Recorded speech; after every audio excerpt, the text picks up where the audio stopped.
జాను లిరి జానపద పాటలతో చాలా ఫేమస్ అయింది.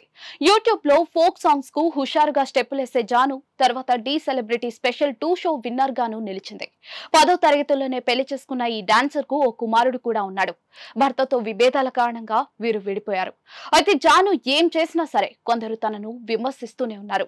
ఈ మధ్య ఓసారి మంచి వ్యక్తి దొరికితే రెండో పెళ్లికి కూడా సిద్ధమే అంది. దాన్ని కూడా తప్పుబడుతూ తనను ట్రోల్ చేస్తూ ఉన్నారు. ఈ విమర్శలను జాను లిరి భరించలేకపోయింది. నన్ను టార్గెట్ చేయడం ఆపండి అంటూ బోరుమని ఏడుస్తోంది. ఈ మేరకు పలు వీడియోలను సైతం షేర్ చేసింది.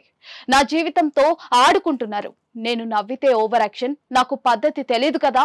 ఫోక్ ఇండస్ట్రీలో పద్ధతిగా చీర కట్టుకుని డాన్స్ చేస్తుంది నేనే. కెమెరా ముందు ఒకలా, వెనుక మరొకలా ఉండను. అందరితో నవ్వుతూ ఉంటాను. నేనేం చేసినా తప్పే అంటున్నారు. ఇన్స్టాగ్రామ్ లో నా వాయిస్ కు గలీజ్ మాటలు యాడ్ చేస్తున్నారు. అవి నా కొడుకు చూడడా? ఎక్కడికైనా వెళ్లి చచ్చిపోవాలనిపిస్తోంది. ఒకవేళ నేను నిజంగానే చచ్చిపోతే మీరే కారణం. ఇంత నరకమా? మీ వ్యూస్ కోసం ఒక అమ్మాయి జీవితాన్ని రోడ్డు మీద పడేస్తున్నారు.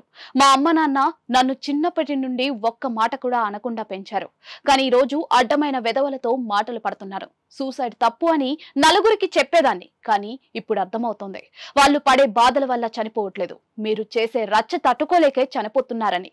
నా వల్ల కావట్లేదు. నా ఓపిక నశించింది. నా బాధ ఎవరికి చెప్పుకోవాలో కూడా అర్థం కావట్లేదు. అన్నయ్యతో మాట్లాడినా, అక్కతో మాట్లాడినా, నవ్వినా, కూర్చున్నా ఎందుకు నిందలేస్తున్నారు?